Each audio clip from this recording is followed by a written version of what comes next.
Hey, good morning, everyone. Good morning, good morning, good morning. Happy Saturday morning. As you can see, we are here on our long run for the weekend. So it's Saturday, long run day, going double digits again. We got 10 miles on the docket here, so about halfway through. As you can see, I'm in front of Cheshire Nursery here. My question to you is, how many people will actually be here 5 weeks from now doing their little packet pickups for the Cheshire Half and 5K? So if you will be running the Cheshire Half and 5K, let me know, drop a comment below. I'd love to see who will be there. We are very excited that Spark Physical Therapy will be sponsoring this event. We're gonna have a booth there, so I love to meet everyone who I have not had the pleasure of meeting in our Cheshire Wallingford area, who are runners, looking to stay active, healthy, keep meeting the running goals that you wanna hit. Today I really wanted to jump on here as I was mid-run. It's always usually a little reflective time period, kind of thinking about the week. And one common theme that I helped a lot of runners out this week was knee pain. So I actually started feeling some knee pain myself for a brief moment as I was running downhill. And I thought it would be nice to jump on here to talk to you about knee pain in runners and what are the things that could be causing it and what are some of the things that you can do to help it. So I will wait for a couple of other people to jump on here. As a little aside, I did want to highlight that it is definitely a little colder this weekend. From last week's video that we shot, you can see we have the hat back on. We got the mittens back on. Definitely sunglasses because it is a little windy. So I would definitely recommend a nice pair of running sunglasses for those who are serious about running. Not only obviously for the sun glare, but also on windy days and cold days, it definitely helps out preventing your eyes from like drying out.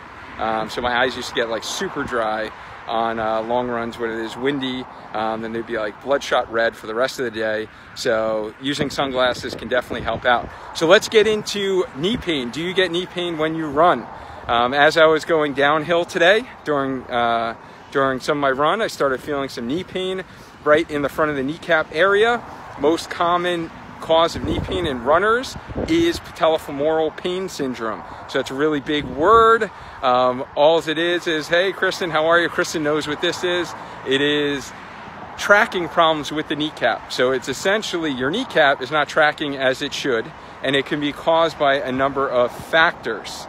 So a lot of times the real cause of knee pain in runners isn't so much like you get knee pain, and a lot of times I'll have runners and I'm getting a little sun glare, so I'm gonna throw these on right now. And who cares, you know, live video, throw the shades on. And a lot of runners will go to CVS and get that little knee brace and expect that to cure their knee pain.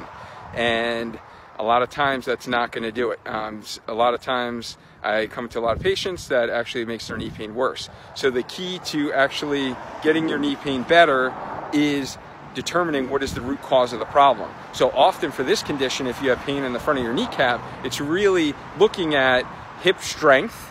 So a lot of times weakness in the hip muscles is going to cause abnormal tracking of your kneecap, as well as sometimes looking down below at the ankle mobility issues can be a causative factor. Other things not related to physical things that we look at from a physical therapy standpoint could be something as simple as cadence. So really looking at your turnover time, how quickly you're turning over your feet when your foot's hitting the ground. So ideally, you want to spend less time on the ground so there's less forces that are transmitted through your foot, through your ankle, up to the knee, up to the hip. So the quicker you are on your leg turnover will have less stress to the soft tissue structures as well as the joints in your body.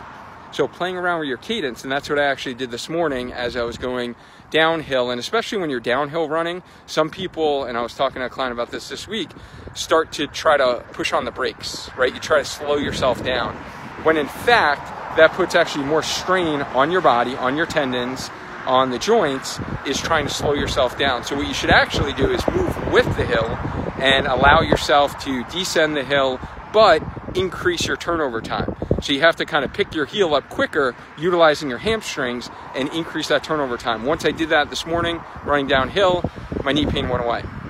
So sometimes it's a quick fix like that. The other thing that I was talking to patients about this week that they really weren't addressing in their overall running health, because you can't only address the physical, you got to think about the training aspect as well, is number one, mileage, and increasing that gradually and not adding in too fast of speed work. So I actually talked about a client yesterday who's just getting back into running, and she was running at a fast pace and started having some symptoms. So you have to develop that base of mileage before you start pushing your pace. So that's one thing. The other thing is shoe wear. So proper shoe wear, if you are consistently running, then you need to track your mileage on your shoes. So ideally, the recommendation is anywhere between 300 to 350 miles.